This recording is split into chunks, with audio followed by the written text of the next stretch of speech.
Nirmala Kenyam show video me show the gag gore bija gwich kelyo men gore de lanwari la chiang chabet ka kon chiang chabet bari ngaje no chiang do bana beje je o kon ci kon ta dane wal chana je pel kon de kon shal ken wore ta dane wal kon ci kon yu no kone no kone yo te kon ka hok te kon ke det la pur kon ke bel so di ala ti no kon ke antama je to gan wona na ci nuar ci la nong ni yo long no gwade dan me no kone hok kana bel me dan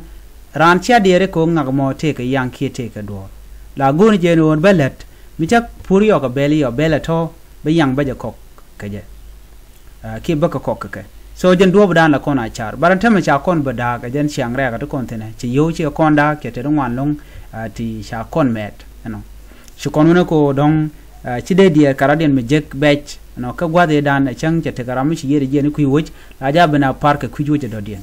antama no mo che tel alino e chira me che yen che jen thongom wala ro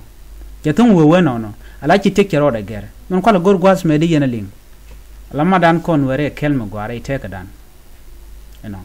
no mat koro dan cheng dia la jek ti choy ka kon ti de ka ruden kap chong